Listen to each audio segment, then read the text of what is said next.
माँ चिड़िया तेज बारिश में अपने टूटे फूटे घोंसले में अपने बेटे को लेकर बैठी हुई थी।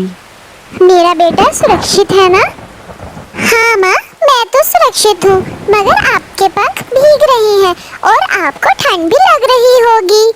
काकू बेटे, ये तो एक माँ का फर्ज होता है कि वो गर्मी सर्दी धूप छाँव और बारिश में अपने बच्चों की रक्षा करे। कुछ देर बाद सुंदरी कौवी चिड़िया के पास आती है। चिड़िया, सभी पक्षी बड़े पेड़ के नीचे बैठे हुए हैं। हम सभी पक्षी ये जंगल छोड़कर दूसरे जंगल में जा रहे हैं। तुम भी जल्दी से बड़े पेड़ के नीचे आ जाओ। सुंदरी, मेरा तो अभी छोटा सा बेटा है, मैं कैसे अपने बेटे को उठाकर इतनी जल्दी आ सकती हूँ? इसे तो अभी उड़ना भी नहीं आता। मुझे तोते और कबूतर ने भेजा है कि मैं तुम्हें बताऊं, आगे तुम्हारी मर्जी। सुंदरी ये बोलकर वहाँ से चली जाती है। अम्मा, अब क्या हम बारिश में मर जाएंगे? हम यहाँ अकेले रह जाएंगे। सभी पक्षी यहाँ से जा रहे हैं। मेरे बेटे, आप चिंता न करो, मैं कुछ करती हूँ। और फिर चिड़िया एक बड़ा पत्ता तोड़कर अपने बेटे के ऊपर रखती है। मेरे बेटे, आप यहाँ से बाहर न निकलना, मैं केले का बड़ा पत्ता लेकर अभी आती हूँ। मामा चिड़िया जल्दी जल्दी केले के दरख्त के पास जाती है और वहाँ से बड़ा सा पत्ता लेकर उसे दरमियान से चीरती है। मामा चिड़िया जानती थी कि केले के पत्ते से टोकरी कैसे बनाई जाती है। मामा चिड़िया घास की मदद से टोकरी की सिलाई करती है। थोड़ी देर बाद वापस अपने बेटे के पास आ जाती है। उठो मेरी बेटी, इस टोकरी में बैठ जाओ। मम्मा, अगर मुझे उड़ना आता होता तो आपको ये सब ना करना पड़ता। मेरे प्यारे बेटे, इस तेज बारिश में तो बड़े बड़े पक्षी बहुत मुश्किल से उड़ते हैं, तो आप तो अभी बहुत छोटे हो। जल्दी से इस टोकरी में बैठ जाओ, हमने फिर आगे भी जाना है। मामा चिड़िया अपने बेटे को टोकरी में बिठाकर उसे बड़े पेड़ की तरफ ले जाती है। और फिर जब मामा बड़े पेड़ के पास पहुंचती है तो वहां पर तो कोई भी नहीं था। सब पक्षी जा चुके थे। सब पक्षी चले गए, किसी ने मेरा इंतजार न किया। किसी ने ये नहीं सोचा कि मैं अपने छोटे से बेटे को लेकर कहाँ जाऊंगी। मम्मा, अब क्या होगा? बेटे, इस मौसम में हम सभी पक्षी फूल वाले जंगल पर उड़ते हैं, हम भी उसी दिशा की तरफ उड़ते हैं। मामा चिड़िया टोकरी उठाती है और फिर उड़ती है। घने जंगल और तेज बारिश में उड़ने की वजह से उसके पंख भीग जाते हैं, जो कि भारी हो जाते हैं।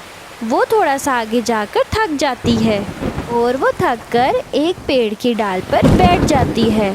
अभी वो वहाँ पर बैठी ही थी कि वहाँ पर एक चील आ जाती है। चिड़िया, ऐसी तेज बारिश में तुम कहाँ जा रही हो? मैं तो अपने दोस्तों के पीछे फूल वाले जंगल की तरफ जा रही हूँ। वो तो सब पक्षी तुम्हें मेरा भोजन बनाकर अकेले ही चले गए फूल वाले जंगल में। अब मैं तुम्हें खाऊंगी और बड़ा मजा आएगा। चिड़िया जानती थी कि वो चील का मुकाबला तो नहीं कर सकती, इसलिए वो अपने दिमाग से काम लेती है। चिड़िया चील को कहती है, चील, आप मुझ अकेली को खाओगी या आप मेरे साथ मेरे इस बेटे को भी खाओगी? दोनों को। मैं तो आप दोनों को खाऊंगी, एक से मेरा क्या बनेगा? दोनों को खाऊंगी तो फिर ही मेरा पेट भरेगा। फिर रुके, मैं अपनी बेटी को भी ले आती हूँ। मेरी बेटी यहाँ पर अकेली रहकर क्या करेगी जब उसकी मामा और भैया ही नहीं होंगे? आप उसको भी हमारे साथ ही खा लेना। सुनकर चील सोचने लग जाती है, अगर एक पक्षी और मिल जाए तो क्या ही मजा हो। पेट भर के मैं खाना खाऊंगी और मैं अपनी दी को भी बुला लूँगी। बहुत मज़ा आएगा इस बारिश में इनको खाने का। ठीक है चिड़िया, मैं यहाँ बैठी हुई हूँ, तुम जल्दी से जाकर अपनी बेटी को भी ले आओ। मामा चिड़िया वहाँ से फिर से उड़ती है। वो तो ऐसे उड़ती है जैसे हवाई जहाज़। मामा चिड़िया उड़ते उड़ते दूर पहुँच जाती है। मामा चिड़िया को एक पेड़ की खोखर दिखाई देती है और फिर मामा चिड़िया अपने बेटे को लेकर उस खोखर में जा बैठती है। मामा, अब क्या वो चील हमारे पीछे आएगी? हाँ बेटे, वो हमारे पीछे ज़रूर आएगी। ऐसी चील हम पक्षियों का इतनी जल्दी से विश्वास कहाँ करती हैं? तभी तभी वो चील उनके पीछे पीछे आ जाती है। कहाँ गई वो चिड़िया? कहीं वो मुझे धोखा तो नहीं दे गई? यहाँ तक तो मैं उसका पीछा करती आई, लेकिन यहाँ से कहाँ गायब हो गई? वो चील इधर उधर देखती है। लगता है वो चिड़िया मुझे उल्लू बनाकर चली गई। अगर मैं लालच ना करती तो आज चिड़िया शोरबा पक्का था। और फिर चील वहाँ से चली जाती है और मामा चिड़िया सुख का सांस लेती है। काकू बेटे, वो चील यहाँ से चली गई है और मैं भी बहुत थक गई हूँ। हम ऐसा करते हैं, आज रात इसी पेड़ के खोखर में गुजारते हैं। सुबह से हम अपना सफ़र शुरू करेंगे। पेड़ के पास चने के कुछ दाने पड़े होते हैं। मामा चिड़िया उसको ले आती है और उसको छील छील कर अपने बेटे को खिलाती है। मम्मा, आप भी खा लें, आपको भी भूख लगी होगी। बेटे, मेरा पेट भरा हुआ है, आप आराम से खाओ। चिड़िया को सांप की आवाज़ सुनाई देती है। सांप? ये तो सांप की आवाज़ है। चलो बेटे, हमें अभी यहाँ से निकलना होगा। मामा चिड़िया अपने बेटे को उठाकर पेड़ के पीछे छुप जाती है। कोई तो था, यहाँ कोई तो था। मेरी नाक कह रही है यहाँ पर कोई तो था, मगर मेरी किस्मत में आज मांस नहीं है। शायद यहाँ कोई पक्षी था और वो मुझे देखकर भाग गया। मम्मा, ये सांप। चुप चुप चुप कर जाओ बेटी, बिल्कुल चुप। चिड़िया उस पेड़ के पीछे अपने बेटे के साथ डरी हुई बैठी होती है। कुछ देर के बाद वो सांप उस पेड़ की खोखर में चला जाता है और मामा चिड़िया वहाँ से जल्दी से भाग जाती है। वो रात माँ बेटा किसी पेड़ की डाल पर बैठकर ही गुजारते हैं। सुबह हो जाती है और बारिश भी रुक जाती है। मामा चिड़िया बहुत खुश थी और अपने बेटे को लेकर फिर से उड़ती है। आखिर थक हार कर वो दूसरे जंगल सुरक्षित पहुंच जाती है। वो आ गई, वो देखो रानू चिड़िया आ गई।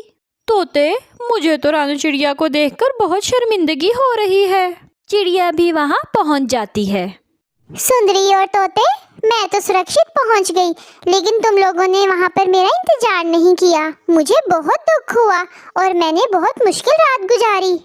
चिड़िया, बारिश में सबके घर टूट गए थे और हम सभी पक्षी बहुत डरे हुए थे, इसीलिए हम अपनी अपनी जान बचाकर जल्दी से वहां से निकल आए।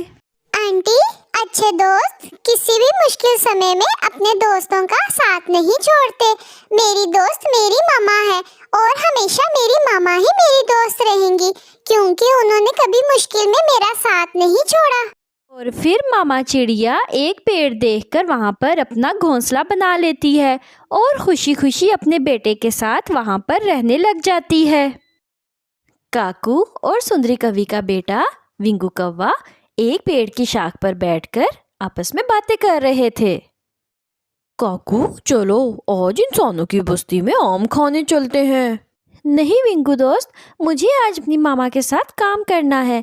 आज मेरी मामा मुझे सिखाएंगी कि घोंसला कैसे बनाते हैं और उसकी मरम्मत कैसे करते हैं, और आज मैं सीखूंगा कि घोंसले में तिनके कैसे लगाते हैं। तुम और तुम्हारी मामा तो हर समय काम ही करते रहते हैं। मैं तो चला मीठे मीठे आम खाने। और फिर विंगू वहाँ से चला जाता है और वहाँ इंसानों की बस्ती में बैठकर वो मीठे मीठे आम खाने लगता है। वो आम खा रहा होता है कि उसका ध्यान अचानक पीछे जाता है। वो देखता है कि एक इंसान सीधी बंदूक ताने उसको निशाना बना रहा था। अंकल अंकल, प्लीज नाना बंदूक ना चलाना, मैंने तो अभी बस एक ही आम खाया है। ये आम उठाओ और भाग जाओ और दोबारा ना आना मेरे आम के पेड़ पर। विंगू तो वहाँ से ऐसे भागता है जैसे हवाई जहाज। मम्मा मम्मा, मैं आपके लिए मीठा आम लाया हूँ। मेरा प्यारा बेटा विंगू मम्मा का कितना ख्याल रखता है। विंगू बेटा, पहले तुम आम खा लो, फिर मैं खाऊंगी। नहीं नहीं मम्मा, मैंने आम खा लिया है। विंगू बेटा, ये तुम आम कहाँ से लेकर आए हो, पहले ये तो बताओ। मम्मा, एक इंसान मेरा दोस्त बना हुआ है। मैं जब उसके पास गया तो उसने मुझे मीठे मीठे आम भी खिलाए और ठंडा ठंडा पानी भी पिलाया। ये सुन के सुंदरी कवि बहुत खुश हो जाती है। मेरे बेटे ने तो बहुत बड़ा काम किया है, इंसान से दोस्ती करके। जो कोई ना कर सका वो मेरे बेटे ने कर दिखाया। ऐसे सुंदरी कवि बहुत खुश हो जाती है। अगले दिन वो खुशी खुशी मिट्ठू के पास जाती है और उसको सारी बात बताती है। मिट्ठू मिट्ठू, क्या तुम्हें पता है, जो कोई ना कर सका वो मेरे बेटे ने कर दिखाया। क्या हुआ कवि बहन, आप बहुत खुश लग रही हैं। हाँ मिट्ठू, मेरे बेटे ने इंसानों से दोस्ती कर ली है। कल वो मेरे लिए बहुत अच्छा आम लेकर आया था और उसने वहाँ पर ठंडा ठंडा पानी भी पिया और खूब सारे आम खाए। कवि बहन, ये इंसान तो इंसानों के दोस्त नहीं बन सकते। ये तुम्हारा विंगू बेटा ज़रूर झूठ बोल रहा होगा। चल बे मोटी चोंच वाले तोते, अगर तुम्हें नहीं विश्वास तो तुम भी आओ हमारे साथ, तुम भी आम खा लेना। ना बाबा ना, मुझे तो देखते ही इंसान पिंजरे पे कैद कर लेगा और अपनी भाषा सिखाने लग जाएगा। और फिर मिट्ठू तोता वहाँ से भाग जाता है। कुछ देर के बाद चिड़िया और कबूतर कवि के पास आते हैं उसका हाल पूछने के लिए। सुंदरी कवि, हम दाना लेने जा रहे हैं, क्या तुम भी चलोगी हमारे साथ? नाना, दाना कौन खाएगा? मैं और मेरा बेटा विंगू तो मीठे मीठे आम खाते हैं। सुंदरी बहन, वो कहाँ से मीठे आम लेकर आता है? हमें भी बता दो, हम भी खाना चाहते हैं मीठे मीठे आम। मेरे बेटे की इंसानों से दोस्ती हो गई है। अगर तुमने भी मीठे मीठे आम खाने हैं तो तुम भी चलो हमारे साथ। नाना, हम तो इंसानों से दूर ही अच्छे हैं। क्या पता कब बंदूक चला के हमारी जान ले लें ये इंसान।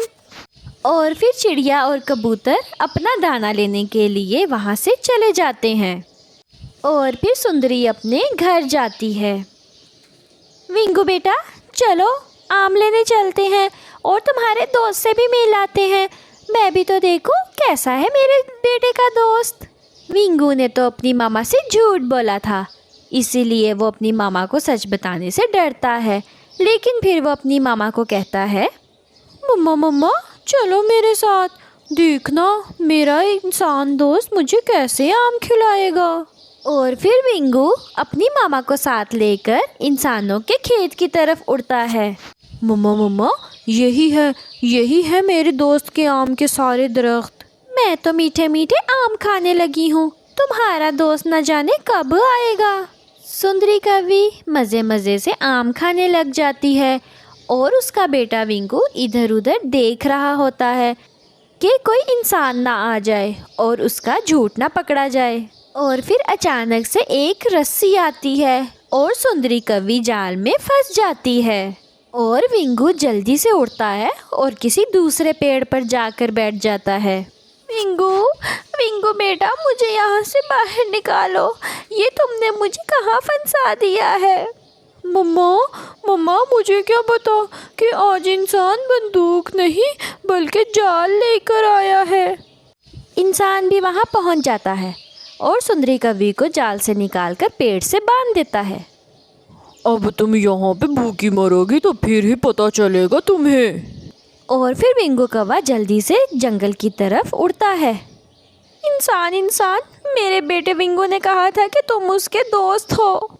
वो झूठा है, उसको मैंने कल भी यहाँ से भगा दिया था और कहा भी था कि खबरदार अगर मेरे आम के खेत में आए, लेकिन वो बाज ना आया। अब तुम यहाँ पर भूखी मरो। और फिर इतना कहकर इंसान वहाँ से चला जाता है।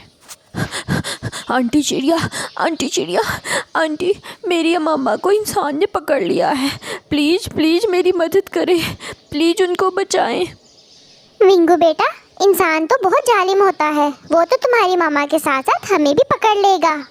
अंकल कबूतर, प्लीज़ कुछ करें, वरना वो इंसान मेरी मामा को मार देगा।